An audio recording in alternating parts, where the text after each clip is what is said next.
इस कलयुग में अगर हमें किंग मेकर बनना है तो कौन सा प्लैनेट इम्पॉर्टेंट है? कि जन्म पत्रिका के कौन कौन से भाव से धन मिलता है। राहु 12 घरों में अगर बैठे तो कौन कौन सी रेमेडी आपको करनी चाहिए। भाग्य को प्रबल बनाने के लिए सबसे अच्छी रेमेडी मैं आपको बताता हूं। आपकी बीमारियां भी खत्म होंगी, शत्रु भी खत्म होंगे, कर्ज मुक्ति भी होगी। जिसके कर्म अच्छे हैं उसको सबसे ज्यादा लाभ और धन प्राप्ति के लिए असंख्य रेमेडीज हमने बताई है। 3 शुक्रवार आप करो, आपको कर्ज मुक्ति मिलेगी। महालक्ष्मी और अष्टलक्ष्मियों की दिशा है, तो गजकेसरी योग आपको अपनी फील्ड का सेलिब्रिटी बना सकता है, योद्धा बना सकता है, आप धुरंधर बन जाएंगे। जिनका राहु अच्छा है उनमें ब्रेन है। अगर ये योग आपकी जन्म पत्रिका में हो तो किसी देश के प्रधानमंत्री बन सकते हैं। राहु जिस पे मेहरबान हो उसको छप्पर फाड़ के धन मिलता है। शत्रु खत्म, बीमारी खत्म, अच्छी शादी, संतान प्राप्ति और जबरदस्त राजयोग आपको प्राप्त होता है। यूनिवर्स भाषा नहीं समझता, वो वाइब्रेशन समझता है।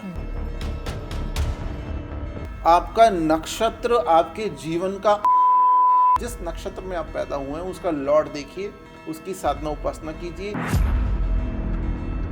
तो अगर आप धन बढ़ाना चाहते हैं, अपने एसेट्स को बढ़ाना चाहते हैं, तो आपके लिए सबसे अच्छा महामाई का नाम जो स्विच वर्ड है वो।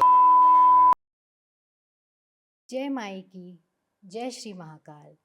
दोबारा एक बार हम आप सब लोगों के साथ उपस्थित है एस्ट्रो केशव पंडित चैनल पे एक नए पॉडकास्ट के साथ।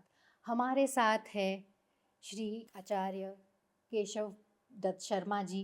जय माई की गुरु जी। जय माई की। तो आज हमारे महाराष्ट्र के दर्शकों के लिए खास प्रणाम, क्योंकि आज गुरु जी महाराष्ट्र आए हैं मुझे खास इंटरव्यू देने के लिए। और आज का इंटरव्यू खास क्यों है, क्योंकि आज हम बहुत सारी एस्ट्रोलॉजिकल धन संबंधित उपायों के बारे में बात करने वाले हैं। गुरुजी हमें बहुत सारे धन प्राप्ति के उपाय बताने वाले हैं, बहुत सारे स्विच वर्ड्स बताने वाले हैं। और क्योंकि आज गुरुजी महाराष्ट्र पधारे हैं, एक छोटी सी लाइन गुरुजी अपने महाराष्ट्र के व्ह्यूअर्स के लिए। नमस्कार, सगळ्या महाराष्ट्रातील प्रेक्षकांचं मनपूर्वक स्वागत आहे। आणि मला माहिती आहे की आजचा हा जो पॉडकास्ट आहे तो सगळ्यांसाठी खूप माहितीपूर्वक आणि खूप लाभदायक असणार आहे। तो गुरुजी हमने देखा कि 2025-26 में आपने बहुत सारी भविष्यवाणियाँ करी थी जो सही आई है। तो मुझे लगता है कि लोगों को कैश फ्लो की बहुत प्रॉब्लम हो रही है। हम देख रहे हैं कि लोगों के जॉब्स नहीं लग रहे हैं, सोने चांदी के भाव ऊपर ही जा रहे हैं, नीचे नहीं आ रहे, और लोगों के पास पैसा नहीं आ रहा है, अगर आ भी रहा है तो रुक नहीं रहा है। तो इसीलिए हम चाहते हैं कि आप हमें कुछ कैश फ्लोज की रेमेडीज़ और उपाय बताएं जिससे लोगों के घर में कैश फ्लोज बढ़ जाए। जय माई की, जय श्री महाकाल। महाराष्ट्र के सभी दर्शकों को मेरा प्रणाम। ये छत्रपति शिवाजी महाराज की भूमि है और दूसरा पूरे भारतवर्ष को, विदेशों में बैठे हुए समस्त लोगों को जय माई की। देखिए, महाराष्ट्र या मुंबई इतना महत्वपूर्ण क्यों हो गया, क्योंकि ये फाइनेंशियल कैपिटल भी है जी। और यहाँ बड़े बड़े बिलियनियर्स भी हैं। अंबानी जी हैं, अडानी जी हैं, अलग अलग लोग हैं। अब आज हम जन्म पत्रिका की बात करने के लिए बैठे हैं कि जन्म पत्रिका के कौन कौन से भाव से धन मिलता है। और ये महालक्ष्मी, महासरस्वती, महाकालिका के उपासक होने के नाते हम शाक्त उपासकों की ही जिम्मेदारी है कि सही ज्ञान, उचित ज्ञान, जन्म पत्रिका विशुद्ध ज्ञान, अच्छे अच्छे उपाय आपको दिए जाएं, आपके जीवन में धन का संचार हो। क्योंकि जितने भी गृहस्थ लोग हैं वही ब्राह्मणों का पोषण करते हैं। दान दक्षिणाएं वहीं से होती हैं, यज्ञ हवन कर्म सनातन के वहीं से होते हैं। तो अगर आपके पास साधन होंगे तब आप सेवा कर पाएंगे, आप तीर्थों पे जा पाएंगे, आप गौ सेवा कर पाएंगे, ये सब होगा। तो इसीलिए धन के उपाय हम बताते हैं, इसके अलावा और कोई औचित्य नहीं है। तो अब आप देखिए, जन्म पत्रिका का सेकंड हाउस जिसको धन भाव बोलते हैं, जन्म पत्रिका का 9th हाउस जो भाग्य स्थान कहलाता है, और जन्म पत्रिका का 11th हाउस जो वृद्धि भाव है, लाभ स्थान है। हम्म, ये जो मैंने आपको 3 भाव बताए, सेकंड हाउस धन भाव, ओके, लेकिन हाँ, सेकंड हाउस धन भाव होने के साथ साथ वाणी का भाव भी है। अच्छा, if you are not speaking good you will not get the money. बोलते ना जो दिखता है वो बिकता है। जी, इसका मतलब अगर आप बोल नहीं पा रहे हैं, हम्म, अगर आप अपने प्रोडक्ट को बता नहीं पा रहे हैं, अगर पॉडकास्टों में भी बैठ के कोई होस्ट नहीं बोल पा रहा है तो उसका प्रभाव ही नहीं होगा इतना। और जी, जब बोलने का प्रभाव आता है तो वाणी की देवी महासरस्वती बगलामुखी है, जी, सही बात है, राइट। तो हमें यह देखना पड़ेगा, धन को वाणी से जोड़ दिया गया। हम्म, जो कटु बोलेगा उसकी दुकानदारी खराब।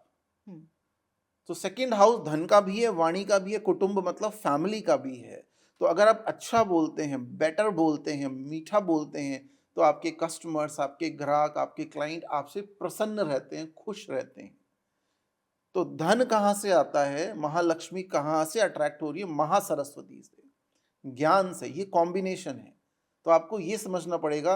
पहले आपको, जैसे कुछ लोग बात बात में गाली दे देते हैं, अब्यूज करते हैं, वो बंद करना पड़ेगा। अपनी लैंग्वेज को, भाषा को शुद्ध और मीठा बनाना पड़ेगा। आप अच्छा बोलिए, आपके पास जबरदस्त धन होगा। आप बेटर बोलेंगे, आपके पास जबरदस्त धन आएगा, आपका शॉप अच्छा चलेगा, बिजनेस अच्छा चलेगा। दोबारा मैं बोल रहा हूँ, ये ज्योतिषीय कार्यक्रम है, यहाँ उपायों की बात होगी, धन की बात होगी, आपकी लाइफस्टाइल को बेटर बनाने की बात होगी। अब ये जो सेकंड हाउस का धन आपको मिलेगा, वो मिलेगा या नहीं मिलेगा, वो आपके भाग्य से पता लगेगा, विच इज 9th हाउस। अच्छा, वो 9th हाउस है। तो 9th हाउस से हमें क्या पता चलता है? 9th हाउस से हमें पता लगेगा कि आपका के भाग्य में धन है या नहीं है। अच्छा, तो अगर आपको सेकंड हाउस से लाभ लेना है तो पहले आपको भाग्य को प्रबल बनाना पड़ेगा, विच इज 9th हाउस। अच्छा, भाग्य को प्रबल बनाने के लिए सबसे अच्छी रेमेडी मैं आपको बताता हूं। जो भी व्यक्ति अपने स्टेट से बाहर जाके दूसरे स्टेट में ज्योतिर्लिंगों के दर्शन करता है या फिर सिद्धपीठ या शक्तिपीठों के दर्शन करता है, उसे वहां से ब्लेसिंग मिलती है। उस यात्रा से वापस वो अपने घर पे आता है और उस शक्तिपीठ की या ज्योतिर्लिंग की एनर्जी को लेकर वो अपने घर वापस आता है। दैट मीन्स उसके बुरे कर्म वहीं छूट जाते हैं और वहां उसका भाग्य पॉलिश होके पुनः वो अपने घर पधारता है। तो आपको ज्यादा से ज्यादा दूसरे स्टेट्स के ज्योतिर्लिंगों में, शक्तिपीठों में, सिद्धपीठों में दर्शन करने जाना चाहिए। विदेश घूमने से अच्छा है तीर्थ यात्रा पे जाओ। ये भी सही हाँ, बात है। क्योंकि हमारे जो बाप दादा थे वो तीर्थ यात्रा पे जाते थे। हाँ, उनका जीवन अच्छा होता था, वो 100 साल के शतायु होते थे, उनका स्वास्थ्य अच्छा होता था, उनको हॉस्पिटलों के चक्कर नहीं लगाने पड़ते थे। अगर धन आपके पास आए और आप बीमार हैं तो धन टिकेगा नहीं आपका। तो इसीलिए 9th हाउस भाग्य स्थान को अच्छा बनाइए। भाग्य स्थान में जो राशि है उसको अच्छा बनाइए। फिर ये जो धन आपके पास भाग्य से आया है, ये बढ़ेगा या नहीं बढ़ेगा, दैट इंडिकेट्स, ये कौन सा भाव इंडिकेट करता है, लाभ स्थान, वृद्धि भाव, विच इज एकादश, विच इज 11th हाउस। धन कहां से आएगा, सेकंड से। धन बढ़ेगा कहां से, 9th। भाग्य से धन आएगा 9th से, और उसमें वृद्धि होगी या नहीं होगी वो 11वां घर बताए। तो गुरुजी ये तो आपने कहा है कि ये इन घरों से हमें धन प्राप्ति हो सकती है, पर मैंने सुना है कि 6th हाउस, 8th हाउस और 12th हाउस जन्म पत्री के हिसाब से थोड़े खराब होते हैं, कोई प्रॉब्लम्स होती है उनमें, तो इसके बारे में आप हमें क्या बता सकते देखिए, कोई हाँ। भी हाउस बुरा नहीं होता। आप ये देखिए, छठा घर रोग रिपु ऋण से संबंधित है, बीमारियां दिखाता है, शत्रु दिखाता है, कर्जा दिखाता है। अच्छा, लेकिन उसी छठे घर में अगर राहु आके बैठ गया, और राहु कलयुग का राजा कहा गया है, तो आपकी बीमारियां भी खत्म होंगी, शत्रु भी खत्म होंगे, कर्ज मुक्ति भी होगी।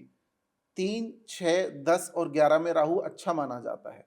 तो अगर वहां राहु आके बैठ गया, 6, 8, 12 को बोलते हैं त्रिक भाव, मतलब थोड़ा सा लोग इनसे डरते हैं। इसमें प्लैनेट आता है तो वो अपना बल खो देता है, इतना अच्छा इफेक्ट नहीं दे पाता। अब 6, 8, 12 में अगर शुभ ग्रह बैठते हैं तो अपना बल खोते हैं वो, लेकिन पाप ग्रह हैं जैसे शनि, राहु, केतु या क्रूर ग्रह सूर्य, मंगल बैठते हैं तो वो अच्छे माने जाते हैं। अब 6th house, 8th house, 12th house. 6th house माना गया है आपका रोग रिपु ऋण। 8th हाउस माना गया है आयु, लोग बोलते हैं मृत्यु भाव, हम बोलते हैं आयु का भाव है। अच्छा, इससे देखा जाता है आपकी आयु हाँ। कितनी होगी। और 12th हाउस है आपका मोक्ष स्थान या हानि भाव, या वहां जाके आपकी जन्म पत्रिका फिनिश होती है। ऐसे देखिए लोग इनसे डरते हैं 3 भावों से, लेकिन इन्हीं से विपरीत राजयोग बनता है। अगर छठे का स्वामी 8वें 12वें में बैठ गया, 12वीं का स्वामी छठे 8वें में बैठ गया, 8वें का स्वामी छठे 12वें में बैठ गया हाउसेस में, तो विपरीत राजयोग बनता है। अगर किसी की लगन स्ट्रांग है तो वो राजयोग उसको फल देता है। तो इनसे डरने की आवश्यकता नहीं। हमारा खुद का राहु छठे घर में बैठा हुआ है, तो 3rd हाउस, 6th हाउस और 11th हाउस, इन स्थानों पे बैठा हुआ राहु बहुत अच्छे परिणाम देता है। इससे पहले मैं ये भी बता देता हूं कि 11वां घर जो है एकादश भाव है, उसमें कोई भी प्लैनेट खराब रिजल्ट नहीं देता है। चाहे शनिदेव बैठ गए 11वें घर में, मंगल बैठ गया, राहु शनि केतु शुक्र बुध, सब प्लैनेट अच्छे रिजल्ट देते हैं। तो 6, 8, 12 से डरने की आवश्यकता नहीं है। उस हाउस की रेमेडी करो, ठीक हो जाएगा। जैसे 12वें, अगर छठे घर में हमारे राहु बैठा है तो राहु से 7 घर छोड़ के केतु बैठता है। तो अगर छठे में राहु है तो 12वें में केतु हो जाता है। तो ये कॉम्बिनेशन बहुत अच्छा है। This combination is very good. तो किसी भी भाव से डरने की आपको आवश्यकता नहीं है। जिसके कर्म अच्छे हैं उसको सबसे ज्यादा लाभ और धन शनिदेव ही देते, और जिसके कर्म बुरे हैं तो उसको तो कोई भी रिजल्ट नहीं देगा, फिर उसको तो डरने की आवश्यकता ही है। तो कोई भी हाउस खराब नहीं होता। तो गुरुजी, इस कलयुग में अगर हमें किंग मेकर बनना है तो कौन सा प्लैनेट इंपॉर्टेंट? देखिए, किंग मेकर तो एक ही प्लैनेट बना सकता है कलयुग में, and that is Rahu. Shanidev धन दे सकते हैं, देते हैं शनिदेव, लेखा जोखा रखते हैं। बृहस्पति क्या है, आशीर्वाद दे देते हैं हर काम के लिए। शनिदेव आपको मेहनत करवा के देते हैं। राहु जिस पे मेहरबान हो उसको छप्पर फाड़ के धन मिलता है। उसके बाद वो किस काम में लगा रहा है, वो जुआ में सट्टे में लगा रहा है, इधर उधर लगा रहा है, तो उसका धन नष्ट हो जाता है। अगर वो तीर्थ में, धर्म कर्म में, पशुओं की सेवा में लगाता है तो बहुत अच्छा हो जाता है। देखिए, अगर तीसरे घर में राहु बैठा हुआ है, राहु 12 घरों में अगर बैठे तो कौन कौन सी रेमेडी आपको करनी चाहिए हम आपको ये बता देते हैं। फ्री में ये सब पता लग जाएगा आपको। हाँ जी, प्लीज। सबसे पहले तो कलयुग में किंग मेकर है राहु। क्यों? राहु के लिए बोला गया अर्धकाय महावीर्यम चंद्रादित्य विवर्धनम सिंह का गर्भ संभूतम तम राहु प्रणमामहम। इसका मतलब ये है अर्धकाय, राहु की आदि काया है। मोहिनी अवतार में विष्णु जी ने गर्दन काट दी थी राक्षस की, तो उसकी गर्दन थी वो स्वरभानु की, तो वो राक्षस था जिसने अमृतपान किया था। तो उन विष्णु जी ने उसे दंड देकर उसकी गर्दन का विच्छेद सुदर्शन चक्र से कर दिया। तो सिर बन गया राहु, धड़ बन गया केतु। तो राहु में केवल सिर है, मतलब जिनका राहु अच्छा है उनमें ब्रेन है, तो ब्रेन से कुछ भी कर सकते हैं। वो युद्ध करवा भी सकते हैं अमेरिका ईरान का, और युद्ध रोक भी सकते हैं। तो इसीलिए राहु को किंग मेकर बोला गया। ये शारीरिक बल का जमाना नहीं है, खत्म हो गया। ये electronic media, social media, AI technology का जमाना है, शेयर मार्केट का जमाना, ये सब राहु है। राहु क्या इल्यूजन है, छाया है, एयर है, तो इसलिए राहु का जमाना है। अब राहु अगर आपका स्ट्रांग है, सबसे अच्छा राहु कैसे स्ट्रांग होता है? अगर आप पशु पक्षियों की, जानवरों की सेवा करते हैं, सेवा ऑर्फन हाउस में जाके सेवा करते हैं, हॉस्पिटल में सेवा करते हैं, लोगों को कंबल खाना बांटते हैं, तो शनिदेव और राहु आपके जबरदस्त हो जाते हैं। राहु फर्स्ट हाउस में है तो पानी से थोड़ा, स्विमिंग से दूर रहना चाहिए और अपनी स्किन की ज्यादा केयर करनी चाहिए। ऐसे आदमी को रॉक सॉल्ट और हल्दी से स्नान करना चाहिए। अच्छा। राहु सेकंड हाउस में है तो अपने नाना नानी, दादा दादी की सेवा करनी चाहिए और सबसे मीठे तरीके से बोलना चाहिए। राहु थर्ड हाउस में है तो भगवान शंकर को आपको शहद चढ़ाना चाहिए, या अगर ये ना चढ़ा पाए तो गंगा जल में सफेद चंदन मिला के चढ़ाना चाहिए। राहु अगर चौथे घर में है तो अपनी माता का सम्मान करना चाहिए। अगर आप खेती करते हैं तो अपनी जमीन का सम्मान करना चाहिए, अपने पैतृक स्थान को साफ सुथरा रखना चाहिए, और माँ भगवती की साधना उपासना नीले फूलों से, ट्यूलिप या अपराजिता के फूलों से करनी चाहिए। सरस्वती की उपासना या देवी के किसी भी रूप की उपासना। फिफ्थ हाउस में पंचम में अगर राहु है तो आपको शनि मंदिर के दर्शन करने चाहिए, हनुमान जी के सुंदरकांड का पाठ करना चाहिए, और देवी कवच का भी पाठ करना चाहिए, चंडी कवच जिसको बोलते हैं। छठे घर में राहु है तो कुछ नहीं करना चाहिए। छठे घर में राहु है तो शंकर जी की और माँ भगवती की उपासना कर लो, माँ कामाख्या की उपासना कर लो, माँ बगलामुखी की उपासना कर लो, जी। अपने माता पिता की सेवा कर लो, अपने कुल देवी देवताओं की सेवा कर लो, उसी से राहु आपका ठीक हो जाता है। सेवंथ में राहु है तो शादी को थोड़ा हिला देता है, बिजनेस को हिलाता है, लेकिन अगर अच्छे ग्रहों की दृष्टि है तो राहु फिर अच्छा फल देता है। जिसका सेवंथ में राहु है उसको तीर्थ यात्रा ज्यादा करनी चाहिए, उसको पूजा पाठ से ज्यादा उसको तीर्थों के दर्शन करने चाहिए। अष्टम में अगर राहु है तो मृत आयु पे संकट दे सकता है। 8वें घर का राहु अच्छा। आपको तंत्र मंत्र में इंटरेस्टेड बनाता है, आपका एक पैरानॉर्मल पोर्टल खुला होता है, आपके ऊपर तंत्र मंत्र हो सकता है, नजर दोष हो सकता है। तो ऐसे व्यक्ति को उत्तराखंड जाके पैठानी नाम का गांव है अल्मोड़ा के पास, वहां राहु का चतुर्भुजी शिवलिंग मंदिर है पैठानी गांव में, वो एक ही मंदिर है जहां पे राहु का मस्तक गिरा था। उस मंदिर के आपको दर्शन करने चाहिए, वहां परिक्रमा लगानी चाहिए। 9th में राहु अच्छा माना गया है, आपके भाग्य को बल देता है। 9th में अगर राहु है तो पशु पक्षियों के लिए और पक्षियों के लिए आप जल की व्यवस्था करो, जल रखो उनको पीने के लिए। 10वें घर का राहु, राहु जिसके 10 में, दुनिया उसके बस में। तो राहु अगर आपका 10वें घर में है तो शीशा कम देखिए आप। अच्छा। इसका कारण क्या है, अगर शीशे में ही 24 घंटे देखते रहेंगे तो कर्म कब करेंगे फिर अपना। तो मेहनत पे ज्यादा फोकस करें, रिजल्ट ओरिएंटेड बने, कर्म करें, फल की इच्छा ना करें, राहु आपका अच्छा रहेगा। 11वें का राहु सदा अच्छा होता है, कोई समस्या नहीं है। आप लोगों को उधार देने से बचें अगर 11वें का राहु है, दूसरा नहीं उधार लें। और 11वें का राहु अगर होगा तो आपको मंदिर में झाड़ू लगानी चाहिए। अच्छा। सुबह सुबह उठ के पंडित जी से परमिशन लेके मंदिरों में झाड़ू या साफ सफाई करो, राहु और अच्छा हो जाएगा। 12वें का राहु नींद खराब कर देता है, जिसका देखिए आप इसको जज करके देख लेना, आचार्य केशव शर्मा कितना सही बोलते हैं, आपको पता लग जाएगा। अगर 12th हाउस में आपका राहु है, सारे दिन और सारी रात आप ओटीटी प्लेटफॉर्म्स पे मूवी देखते रहेंगे, आप सो ही नहीं पाएंगे। और अब जब आपको लगेगा अब सोने का टाइम हो गया, ऐसे लोग 2 बजे, 1:30 बजे, 2:30 बजे सो पाते हैं। आप इतना लेट सोएंगे तो राहु खराब और चंद्रमा खराब, फिर लेट उठेंगे तो सूर्य खराब। सही बात सूर्य है। क्या है, पिता, चंद्रमा क्या है, माता। तो ऐसे लोगों के पीछे सूर्य चंद्रमा मतलब माता पिता ही डंडा लेके घूमते रहते हैं कि जल्दी उठिए। और 12th हाउस में अगर आपका राहु आपको किसी भी तरह से पीड़ा दे रहा है तो आपको शाकाहारी होना चाहिए। सभी को शाकाहारी होने से बेनिफिट्स भी हैं, तो आपको थोड़ा सा वेजिटेरियन चीजों की तरफ जाना चाहिए। मैंने 2 मिनट में आपको सारी की सारी रेमेडीज बता दी हैं। अगर 12th के राहु का उपाय चाहिए, अगर आप सो नहीं पा रहे हैं, राहु किसी भी तरह से समस्या दे रहा है, तो आपको रुद्राष्टकम का पाठ करना चाहिए। भगवान शंकर का जो स्तोत्र, महास्तोत्र है देवादिदेव महादेव का, सभी कष्टों को निवारने वाला रुद्राष्टकम, उसका पाठ करना चाहिए। तो आचार्य जी, हमारे दर्शकों को आप कुछ कैश फ्लो बढ़ाने के लिए और धन प्राप्ति के लिए कुछ रेमेडीज बता सकते हैं? देखिए, धन प्राप्ति के लिए असंख्य रेमेडीज हमने बताई हैं, खूब करोड़पति बनने के उपाय बताए हैं। जो इन उपायों को करेगा उनको लाभ होगा। अब आप देखिए, कैश फ्लो बढ़ाने के कुछ उपाय मैं आपको बता देता हूं और वो उपाय बहुत अच्छे तरीके से काम आपके आएंगे। देखिए, सबसे पहले बहुत छोटे छोटे उपाय जिनमें आपको कुछ ज्यादा यूज नहीं करना, दिमाग भी नहीं लगाना, करके आ जाओ, पैसा आ जाएगा। देखिए, एक ऐसा पेड़ है जो देवादिदेव महादेव को अत्यंत प्रिय है, जिसको आंकड़े का पेड़, मदार का पेड़ या अकौए का पेड़ बोलते हैं।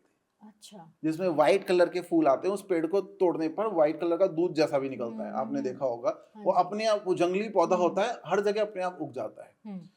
शुक्रवार के दिन जो व्यक्ति आंकड़े के पेड़ या मदार के पेड़ में शाम के समय, जब 2 समय मिलते हैं, गोधूली बेला जिसको बोलते हैं, उस समय अगर जाए और उस पेड़ में यक्षिणियों का वास होता है, धनदा यक्षिणी का वास होता है उस पेड़ में, तो वहां जाकर थोड़ा सा जल अर्पित करे, जड़ में सिंदूर का या काम्य सिंदूर का रोली का तिलक लगाए, अक्षत दे, एक मीठी एक बर्फी रखे, व्हाइट कलर का प्रसाद होना चाहिए। अच्छा। एक बर्फी रखी, 1 रुपए का सिक्का रखे, एक परिक्रमा लगा के प्रणाम करें और धन प्राप्ति की कामना करते हुए आ जाए।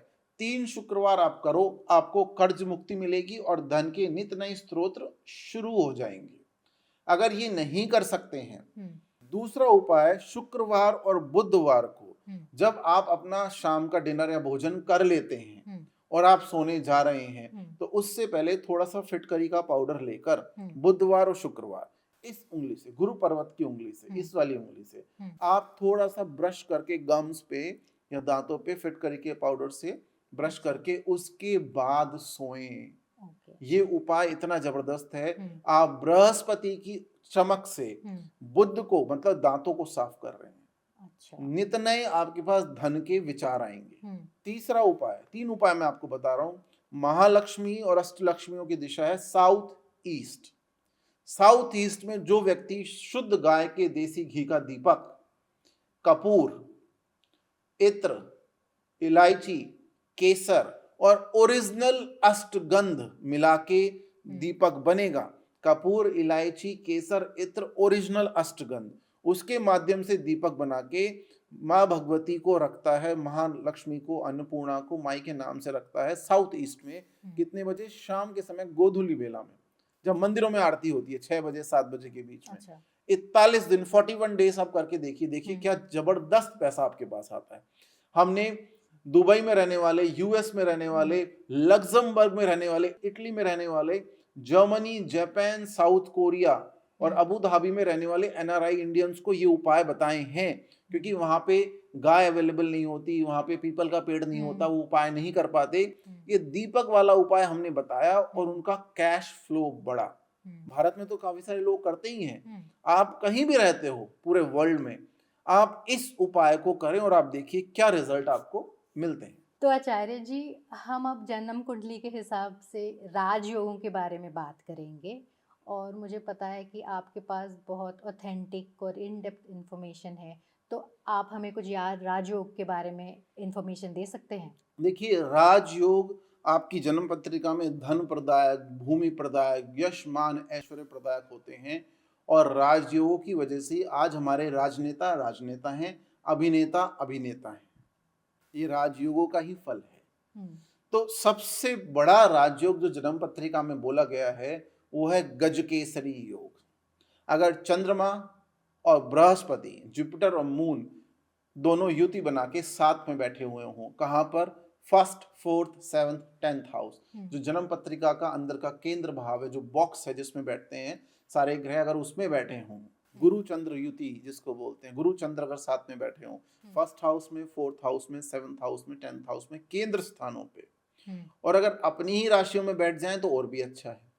अगर किसी और भी राशि में बैठे हो तो भी ये राजयोग फलित होता है। अगर आपकी जन्म पत्रिका में ये राजयोग है तो गज केसरी 100 सिंहों के बराबर उस व्यक्ति की दहाड़ होती है। वो व्यक्ति सामान्य से सामान्य बात बोलेगा और वो अपने आप असामान्य बन जाएगी, फैल जाएगी बात, वायरल हो जाएगी। आप देखिए, हमारे बड़े बड़े पॉलिटिशियंस हैं जिनकी जन्म पत्रिका में गजकेसरी योग होता है।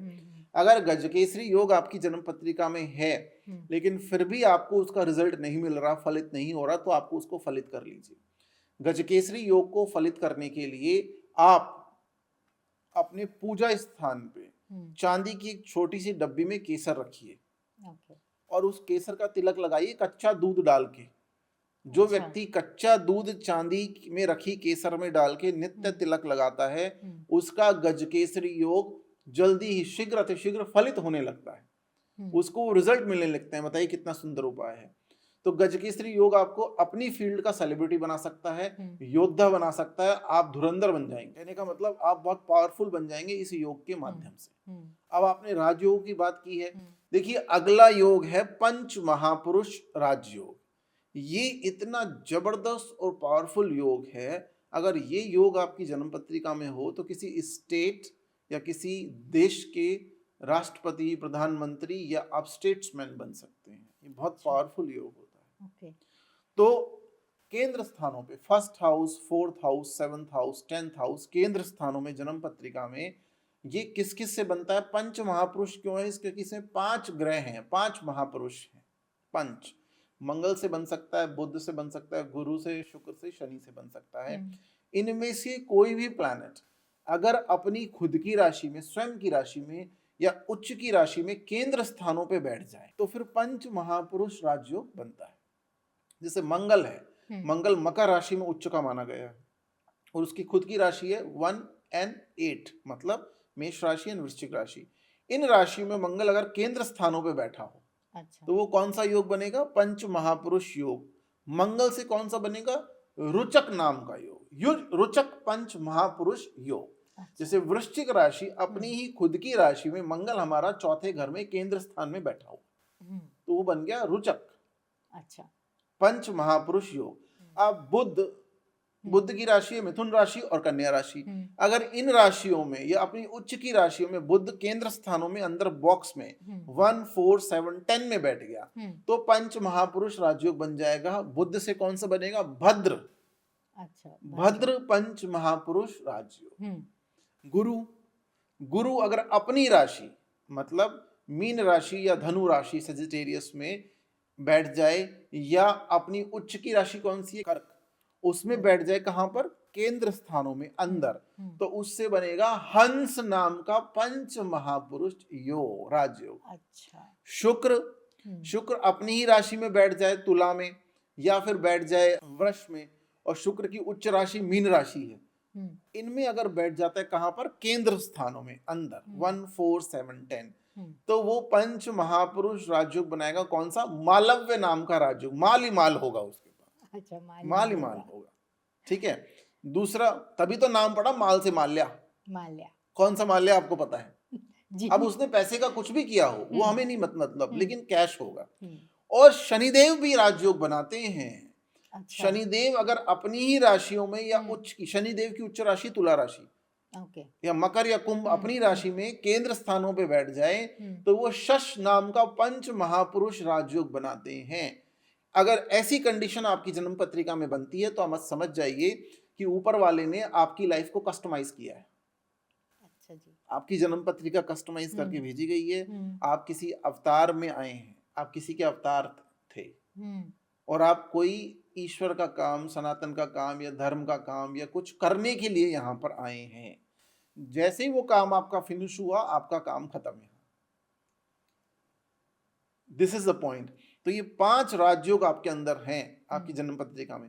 भूमि, भवन, वाहन, शत्रु खत्म, बीमारी खत्म, अच्छी शादी, संतान प्राप्ति और जबरदस्त राजयोग आपको प्राप्त होता है। तो देखिए, जो पंच महापुरुष राजयोग की बात हो रही है, तो अगर फलित ना हो तो क्या करें फिर? हो सकता है आपकी जन्म पत्रिका में हो, लेकिन एक बात जरूर ध्यान रखें, अगर कोई भी राजयोग आपकी जन्म पत्रिका में है लेकिन लग्नेश मतलब the Lord of the first house, अगर फर्स्ट हाउस का लॉर्ड स्वामी प्रबल नहीं है, पावरफुल नहीं है, तो योग फलित नहीं हो। तो आपको ये देखनी है आपकी लग्न एसेंडेंट क्या है, आपकी लग्न क्या है। जैसे हमारी सिंह लग्न है तो हमें सूर्य के उपाय करने पड़ेंगे फिर, तब ये राजयोग फलित हो, इनकी दशाओं में, महादशाओं में फलित। अब अगर मान लीजिए आपका मंगल से रुचक नाम का महापुरुष राजयोग बनता है लेकिन वो फलित नहीं है, तो मंगलवार को बैल को गुड़ खिलाना शुरू करें। अच्छा, गौशाला जाएं, कहीं भी जाएं, बैल को गुड़ खिलाएं, उससे आपका स्टार्ट हो जाएगा, अच्छा हो। ठीक है, ये आपको ध्यान रखना है। दूसरा, अगर भद्र नाम का महापुरुष राजयोग आपकी जन्म पत्रिका में बुध से बनता है और वो फलित नहीं है, तो फिर आप गाय की सेवा करें, घास खिलाएं या पालक खिलाएं गाय, तो फिर आपका राजयोग फलित होगा। बुधवार को आप गाय को पालक खिलाएं, खुद इलायची चबाएं। ठीक है, पक्षियों के लिए मूंग रखें, गणेश जी की सेवा करें, गणेश अथर्वशीर्ष पढ़ें, तो इससे ही क्या है, फलित होने लगता है। भाई, जो वाइब्रेशन आप, यूनिवर्स भाषा नहीं समझता, वो वाइब्रेशन समझता है। तो जो वाइब्रेशन आप देंगे सेवा के माध्यम से, वही आपको यूनिवर्स क्वांटिटी में डबल करके देगा, डबल ट्रिपल करके, and that we call manifestation. अब तीसरा क्या है, बृहस्पति से बनने वाला राजयोग, अगर पंच महापुरुष राजयोग हंस नाम का राजयोग है, तो फिर आपको गाय को भीगी हुई चने की दाल थर्सडे गुरुवार को खिलानी चाहिए, थोड़ी सी हल्दी मिला दें उसमें, तो उससे फिर आपका ये बृहस्पति वाला हंस योग फलित हो जाएगा। शुक्र के केस में क्या करना है, अगर शुक्र से संबंधित मालव्य योग आपकी जन्म पत्रिका में बन रहा है लेकिन वो फलित नहीं है, रिजल्ट नहीं दे रहा है, तो आपको किसी मंदिर में मिश्री या शक्कर दान करनी। और अगर शनि से शश नाम का राजयोग जो बनता है पंच महापुरुष, वो फलित नहीं हो रहा है, तो आपको भूखों को भोजन कराना चाहिए। या फिर शनिवार को तेल से बनी हुई सामग्री जैसे समोसे है, कचौड़ी है, भुजिया है, ऐसी चीजें, नमकीन चीजें आपको लोगों को दान करनी चाहिए, बांटनी चाहिए, फलित हो जाए। तो गुरुजी, हमारे तंत्र शास्त्रों में भी बहुत सारी रेमेडीज है कैश फ्लो बढ़ाने के लिए, तो इनमें से आप हमें कुछ पावरफुल रेमेडीज बता सकते हैं हमारे दर्शकों को? देखिए, आपने पावरफुल रेमेडी की बात की है, ये एक मोहिनी इत्र है जो हम सब लोग नवरात्रों में तैयार करते हैं। वैसे तो ज्यादा समय हम लोगों के पास होता नहीं है, लेकिन ये मोहिनी इत्र है। इस मोहिनी इत्र को आप अगर गौर से देख पाएंगे, इसमें एक जड़ी है राजमोहिनी डाल के रेडी किया जाता है, और काफी सारी चीजें माँ भगवती कामरूपिणी के मंत्रों से हम्म, और असंख्य असंख्य गुप्त मंत्रों के माध्यम से शारदीय नवरात्रों में, चैत्र नवरात्रों में, गुप्त नवरात्रों में इसको रेडी किया जाता है। इस इत्र की एकमात्र ड्रॉप केवल आपको अपने मस्तक पे यहाँ रेगुलर लगानी होती है। अच्छा, आप देख सकते हैं इसमें राजमोहिनी भी अंदर है, देखिए ये जो राजमोहिनी है।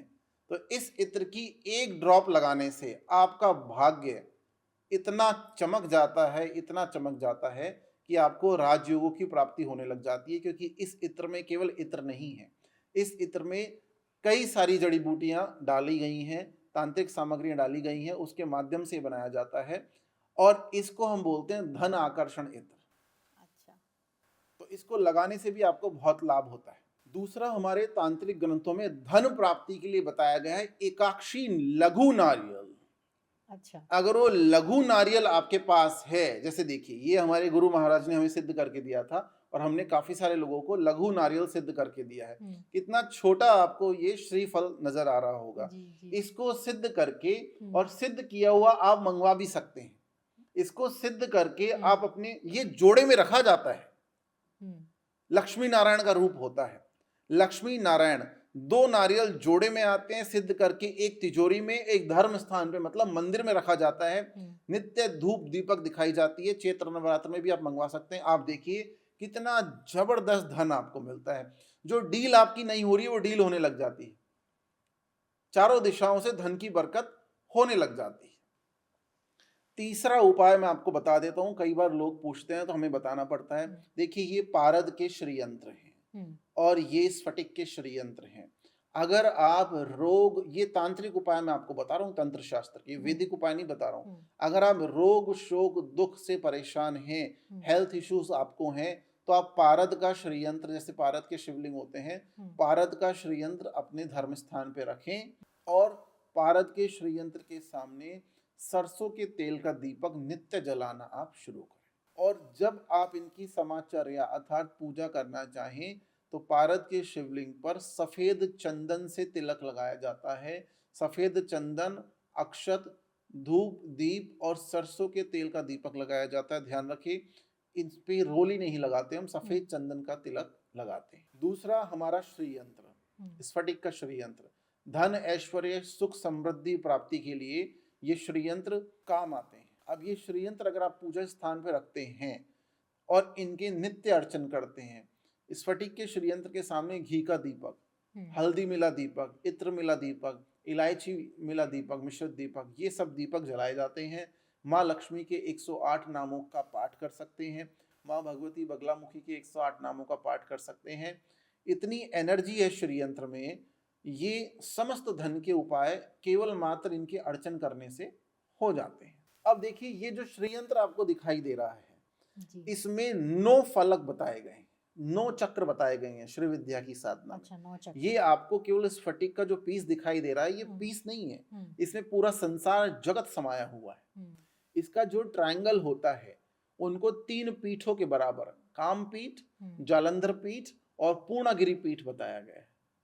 जालंधर पीठ पर भगमालिनी निवास करती है, काम पीठ पे कामाख्या निवास करती है, पूर्णागिरि पीठ पे वज्रेश्वरी देवी निवास करती है, बीच में उड्डयन पीठ पे शिव शक्ति वास करते हैं।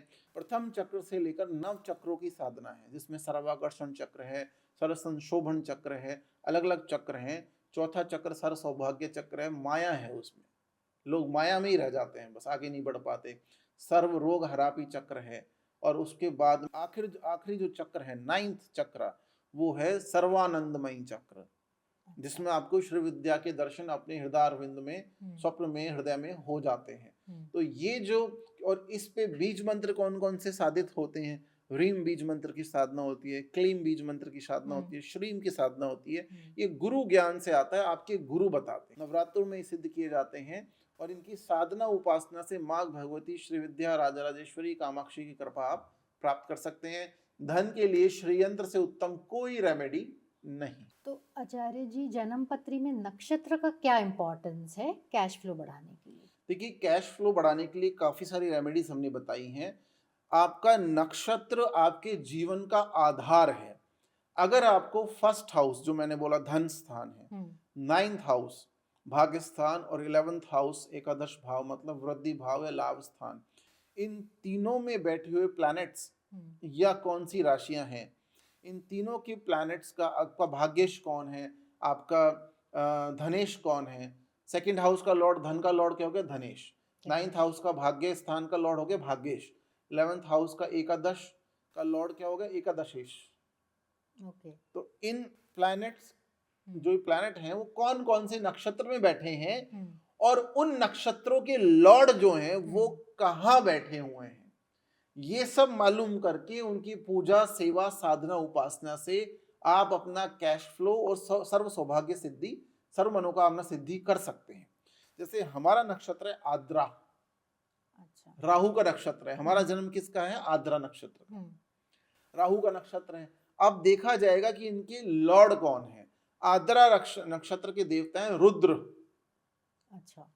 तो उसको ओम रुद्राय नमः का पाठ करना चाहिए, या उनको शिव गायत्री मंत्र का ओम तत्पुरुषाय विद्महे महादेवाय धीमहि तन्नो रुद्र प्रचोदयात् इसका पाठ करना चाहिए।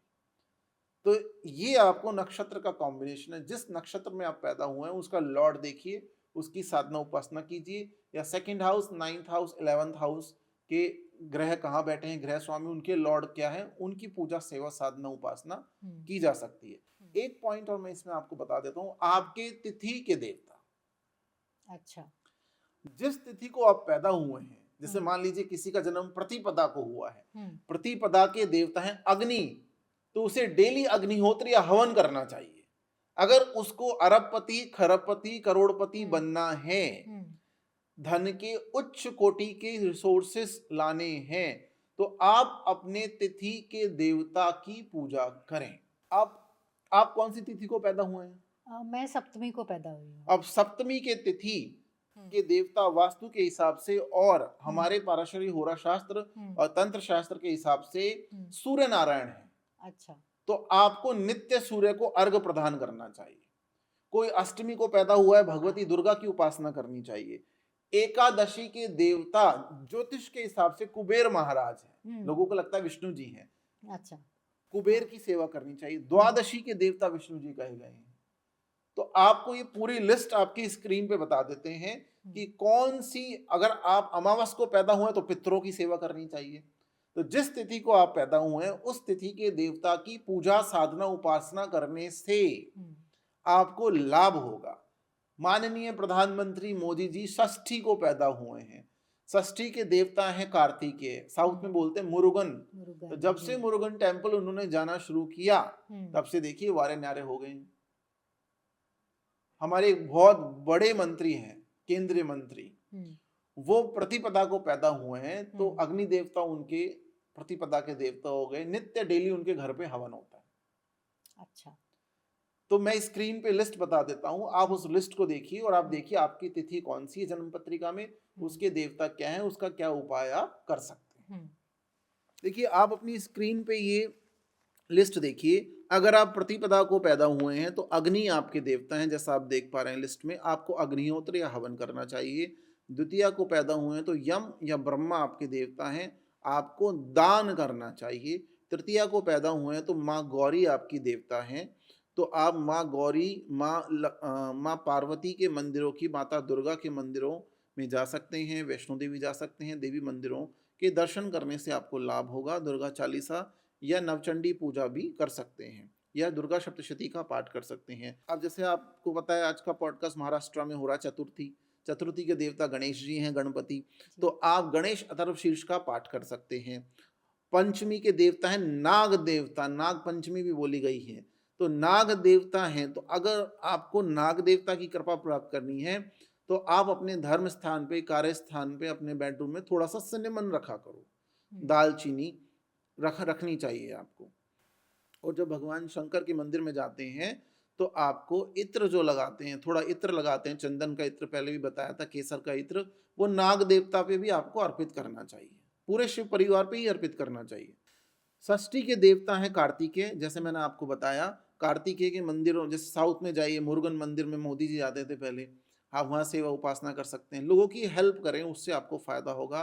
सप्तमी के देवता हैं सूर्य नारायण, सूर्य को अर्घ प्रदान करें, और जो हमारे ब्लाइंड दिव्यांग जन है, दिव्यांग, उनकी सेवा कर सकते हैं आप।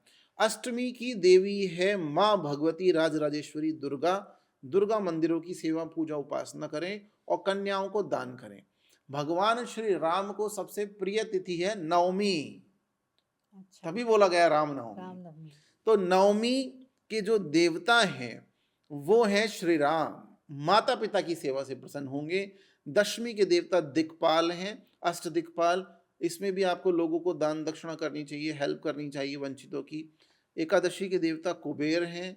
कुबेर जिसकी एक छोटी सी प्रतिमा जिसपे वो धन पे बैठे हों, वो आप अपने स्थान पे रख सकते हैं, या कुबेर जी की एक फोटो आप अपने पर्स में भी रख सकते हैं। द्वादशी के देवता विष्णु जी हैं। विष्णु सहस्त्र नाम का जप करें और नाम जप पे ध्यान करें। बांके बिहारी मंदिर के दर्शन कर सकते हैं और विष्णु जी का ध्यान करें, उनके मंत्र पढ़ें, और ओम नमो भगवते वासुदेवाय का भी जाप कर सकते हैं। त्रयोदशी के देवता हैं धर्मराज, और सीधी सीधी बात है, लोगों के साथ अन्याय ना करें, अपने जूनियर्स के साथ अन्याय ना करें। चतुर्दशी के देवता हैं भगवान देवादिदेव श्री महाकाल, महाकालेश्वर मतलब भगवान शंकर। धन प्राप्ति के लिए पंचाक्षरी मंत्र नमः शिवाय का नित्य पाठ करें। पूर्णिमा के देवता हैं आपके पितृ, और अमावस के देवता भी हैं आपके पितृ, तो आपको पितरों का दान करना चाहिए। तो जैसा भी आपने स्क्रीन पे देखा, जो हमने आपको पूरी टेबल बताई, उस हिसाब से आप करके देखिए, और ये रेमेडीज आप 2 महीने, 3 महीने, 4 महीने करेंगे तो आपको धन की प्राप्ति होने लग जाएगी। अगर आपकी जन्म पत्रिका में दरिद्रता के योग हैं तो वो ठीक हो जाएगा। इसके अलावा आप क्या कर सकते हैं, आप भगवती राजराजेश्वरी, माँ दुर्गा, माँ बगलामुखी, माँ कामाख्या, किसी भी देवी के मंदिर में जाएं और कमल पुष्पों से, अपराजिता के पुष्पों से, गुलाब, देसी गुलाब के पुष्पों से, और हिबिस्कस मतलब गुड़हल मतलब जपा के फूलों से, और पीले कनेर के फूलों से उनकी सेवा करें, उनको अर्पित करें। स्पेशली शुक्रवार को जरूर अर्पित करें, आपको धन की जबरदस्त प्राप्ति होगी। तो गुरुजी, अब हम थोड़ी बात करेंगे स्विच वर्ड्स के बारे में। आप कुछ हमें अट्रैक्शन के स्विच वर्ड्स दे सकते हैं? देखिए, काफ़ी सारे देसी स्विच वर्ड्स मैंने पहले भी बताए हैं, सारा ज्ञान यहीं पे है। कोई भी American, Canadian, Italian switch words की आवश्यकता हमें नहीं है। अगर आप अल्टीमेट अट्रैक्शन प्राप्त करना चाहते हैं, अपनी ऑरा को जबरदस्त बनाना चाहते हैं कि लोग आपसे, आप रूम में जाएं, आप ऑडिटोरियम में, सभागार में जाएं, सब आपको देखने लग जाएं, तो उसके लिए भगवती अन्नपूर्णा, महालक्ष्मी, महामाई के 2 नाम हैं, पाठ करने या जपने मात्र से। आप अपने ऑफिस में बैठे हैं, कहीं भी बैठे हैं, आप इन 2 जो स्विच वर्ड हैं उनको मनी मन जपा करो। इशिकाय, इशिका, इशिका, इशिका से बना, इशिकाय इंदु मुखाय, इशिकाय इंदु मुखाय। इंदु मुखाय मतलब चंद्रमा के समान मुख, तो आपकी चंद्र कांति हो जाएगी। आप, ये भी मैनिफेस्टेशन है, इशिकाय इंदु मुखाय, इशिकाय इंदु मुखाय, और आप देखिए जबरदस्त अट्रैक्शन और ग्लो आपको नजर आएगा। थोड़े स्विच वर्ड्स धन और ऐश्वर्य के लिए। देखिए, धन बढ़ाने के लिए सबसे पहले आप श्री सूक्त देखिए। श्री सूक्त में महामाई को नित्य पुष्टा बोला गया है। तो अगर आप धन बढ़ाना चाहते हैं, अपने एसेट्स को बढ़ाना चाहते हैं, तो आपके लिए सबसे अच्छा महामाई का नाम जो स्विच वर्ड है वो है नित्य पुष्टा, नित्य पुष्टा, नित्य पुष्टा, नित्य पुष्टा। और अगर बंडल ऑफ मनी देश विदेश दोनों से यात्राओं के माध्यम से प्राप्त करना चाहते हैं, तो आपको बोलना चाहिए पद्ममालाएं, पद्ममाला, पद्ममालाएं, पद्ममालाएं, पद्ममालाएं। आपको देश विदेश से धन की प्राप्ति होगी, और आपके धन के स्तोत्र इन नामों से, इन मैनिफेस्टेशन से बढ़ जाएंगे। सनातन से वर्ड लीजिए ना आप, शास्त्रों में इतना ज्ञान है, बाहर जाने की आवश्यकता ही नहीं। तो गुरुजी, हेल्थ और नौकरी के लिए कौन से स्विच वर्ड्स बताना चाहेंगे आप हमें? देखिए, अगर आपको नौकरी में समस्या है, या बॉस से नहीं बन रही है, या आप चाहते हैं आप यूनिवर्सल हो जाएं, आप एक वर्सेटाइल पर्सनालिटी बन जाएं, और आपको पूरी, आपका ऑफिस जाने that he is a hard working person, she is a hard working person, तो भगवती का इतना सुंदर नाम है, उस सुंदर नाम को बोलने मात्र से आपकी जो बुद्धि है वो अष्ट वसुओं के बराबर बहुत जबरदस्त हो जाती है। आप चमक जाएंगे ऑफिस में। वसुमते, वसुमते, वसुमते, वसुमती, वसुमते, वसुमते, वसुमत। और गुरुजी, फिर सर्व सिद्धि के लिए हमारे दर्शकों को कुछ स्विच वर्ड्स बता सकते हैं? देखिए, सारे स्विच वर्ड्स आप आज ही आपने पूछ लिए हैं। तो अगर आपको सर्व सिद्धि चाहिए, जी। कि आपको धन भी मिले, स्वास्थ्य भी मिले, नौकरी भी अच्छी हो, आपका मंत्र जब भी अच्छा हो, देवताओं की कृपा आपके ऊपर हो, माई की कृपा हो, तीर्थों के दर्शन हो, माता-पिता का स्वास्थ्य अच्छा रहे, हुँ। तो फिर आपको बोलना चाहिए शुक्लांबराय। शुक्लांबराय। शुक्लांबरा देवी का नाम है, शुक्लांबराय, शुक्लांबराय, शुक्लांबराय। महामाई का प्रिय नाम है ये, माँ भगवती का शुक्लांबराय, शुक्लांबराय, शुक्ला अंबराय। ये जो स्विच वर्ड्स हैं, ये अकाट्य हैं, अर्थात इनका रिजल्ट आता ही आता है। आप इनको करके देखिए और आपको देखिए कितना जबरदस्त बेनिफिट इनसे होता है। तो उम्मीद है कि आज आपको कैश फ्लो और धन प्राप्ति के उपायों का ये पॉडकास्ट पसंद आया होगा। जय माई की।